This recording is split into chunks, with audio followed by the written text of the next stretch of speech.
Hello. For today's module, I'll be focusing on estimating activity duration.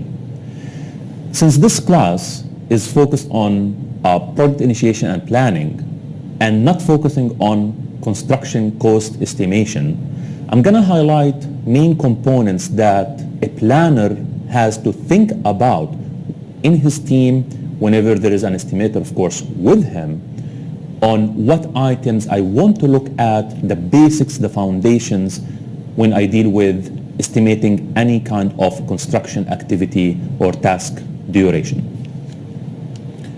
I would love to highlight here 5 points that activity duration that largely determined by. And we'll go one by one with some examples.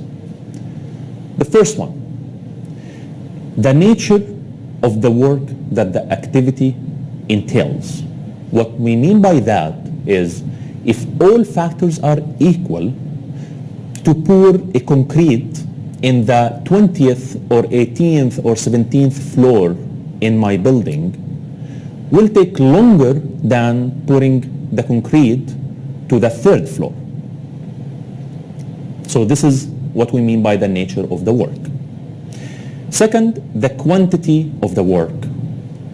An example, activity with, let's say, 8,000 square meter or square feet of form work to be placed in my project will take longer than a 4,000 square feet.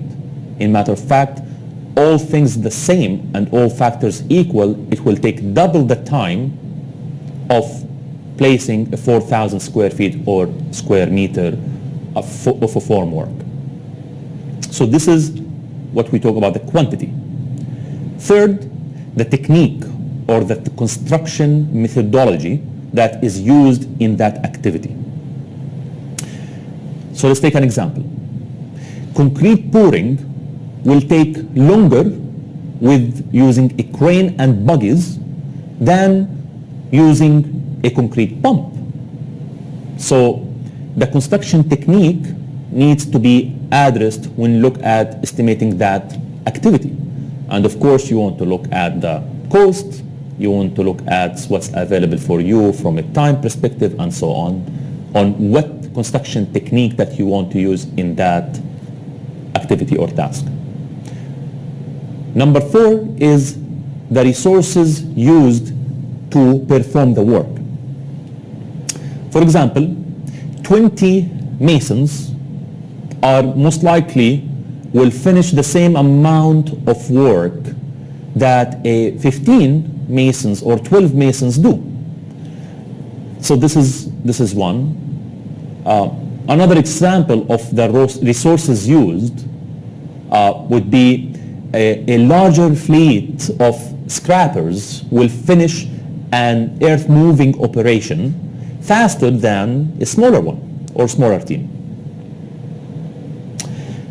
The last one I want to highlight is the working hours for the resources.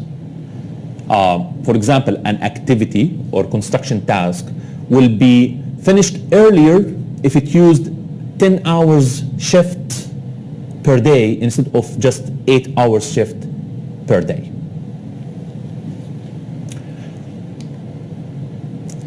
So one main approach or a method to estimate an activity duration is actually to look at the historical records of that particular construction activity or task and come up with kind of the average duration from past experiences and then make the final estimate. Moreover, you want to put into consideration that since the scope of the construction activity is unlikely to be identical between different projects, especially in our industry. In this case, unit productivity rates are typically used to overcome this kind of challenge. And we will go through an example in the following slide. So In sum up, the activity duration is often estimated based on the experience and the judgment and the quantity of work or the crew daily output from historical records. And here in North America, we use the RS means a lot in such tasks. RS means, it's actually North America's leading supplier of construction cost information that will help us in the estimations also on the duration. So RS means get us information such as the daily output for a specific crew for a specific construction activity or task. And once we have this daily output and knowing what's the quantity of work to be performed in that specific task, then the activity duration per days will be able to figure it out. So let's take an example here. Let's estimate a construction activity duration of 6,000 square feet.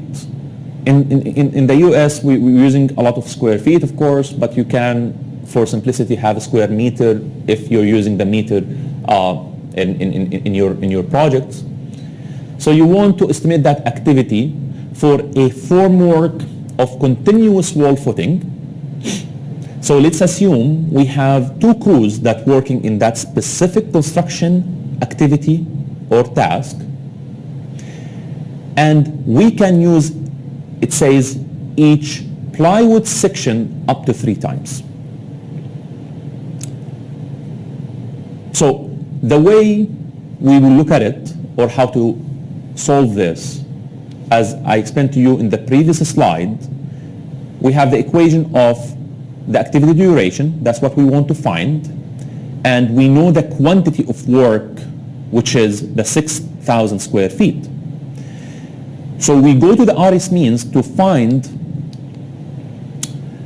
for a continuous wall footing, placing the formwork and using each plywood 3 times, we find out that there is 470 square feet per day per one crew for the 3 uses of the plywood section. So if I know the 470 output rate and the quantity of work I have is 6,000 and the daily output was 470, so we will divide the quantity over the output rate from the RS means we found, and we will get around 13 days because we have 2 crews, not 1 crew, and the 470 only for 1 crew. Then we divide the total duration by 2 crews to know exactly that we have 7 days approximately to finish this construction activity. So this is our estimate. In practice, if you remember, I told you to focus also in the experience and the judgment by a good planner and a good estimator. So in practice, for sure, you would need to check your estimates by a superintendent or an experienced estimator that works with the planning team instead of just depending on the mathematical analysis or the equations that we just showed here. Also,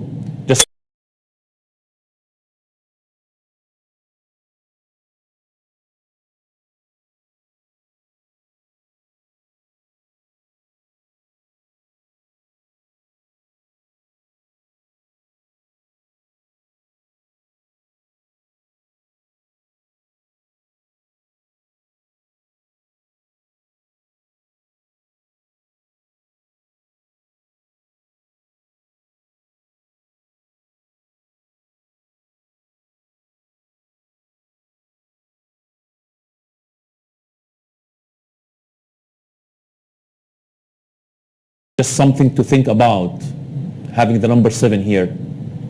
Working days is different than calendar days. So 5 working days equal 1 week in a calendar day, from Monday to Friday.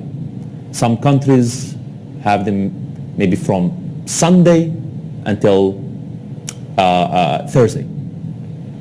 So that's the things from a judgment and common sense to consider when you do these estimations for your duration of any construction task or activity.